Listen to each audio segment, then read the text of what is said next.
সিলেট জুড়ে তীব্র গরমে যেন নাভিশ্বাস উঠেছে। দাবদাহে পুড়ছে দেশের উত্তর পূর্বাঞ্চলের এই জনপদ। আজ শুক্রবার বিকেল 3:30টায় এখানে তাপমাত্রা 37.2 ডিগ্রি সেলসিয়াস রেকর্ড করেছে সিলেট আবহাওয়া অধিদপ্তর।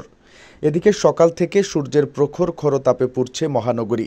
প্রচণ্ড রোদে ভোগান্তি পোহাচ্ছেন পথচারী ও দিনমজুর। মহানগরের রাস্তায় মানুষ কম দেখা গেছে, যানবাহন চলাচলও কম ছিল বিকেল পর্যন্ত। প্রচণ্ড রোদে লোকজন বিশেষ প্রয়োজন ছাড়া বাইরে বের হচ্ছেন না। গরমের কারণে বেশি বিপাকে খেটে খাওয়া মানুষজন। সিলেট মহানগরের তালতলা এলাকার রিকশা চালক ইকরাম আলী বলেন, ইলা গরম দিলে রুজি রোজগার করা যাইত নাই। ইলা গরমে রিকশা চালাইতে ভিতর ফাটি যায়। গরম বাড়ার লাগি আগের মতো ইনকাম নাই।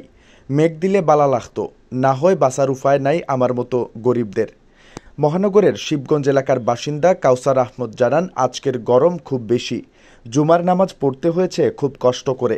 এভাবে গরম থাকলে জনজীবনে এর প্রভাব পড়বে। বিশেষ করে শ্রমজীবীদের অবস্থা বেশি খারাপ হবে।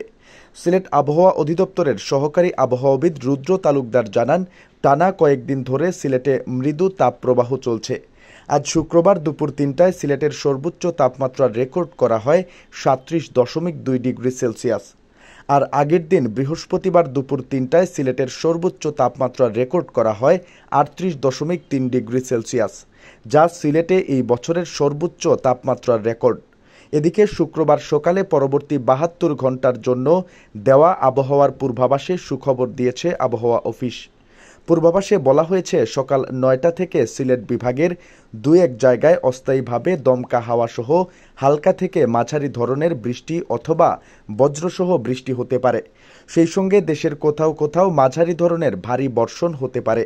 এছাড়া সিলেট বিভাগের ওপর দিয়ে মৃদু তাপপ্রবাহ বয়ে যাচ্ছে এবং তা অব্যাহত থাকতে পারে। সারা দেশে দিন এবং রাতের তাপমাত্রা প্রায় অপরিবর্তিত থাকতে পারে। পূর্বাভাসে আরও বলা হয়েছে, শনিবার সকাল 9টা থেকে সিলেট বিভাগের 2-1 জায়গায় অস্থায়ীভাবে দমকা হাওয়া সহ হালকা থেকে মাঝারি ধরনের বৃষ্টি অথবা বজ্রসহ বৃষ্টি হতে পারে। সেই সঙ্গে দেশের কোথাও কোথাও মাঝারি ধরনের ভারী বর্ষণ হতে পারে। এছাড়া আগামী রোববার সকাল 9টা থেকে সিলেট বিভাগের অধিকাংশ জায়গায় অস্থায়ীভাবে দমকা হাওয়া সহ হালকা থেকে মাঝারি ধরনের বৃষ্টি অথবা বজ্রসহ বৃষ্টি হতে পারে।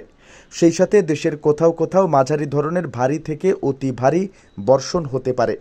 এর আগে চলতি বছরের 23 মে সিলেটে বছরের সর্বোচ্চ তাপমাত্রা রেকর্ড করা হয়। সেদিন সর্বোচ্চ তাপমাত্রা রেকর্ড করা হয়েছিল 37.5 ডিগ্রি সেলসিয়াস।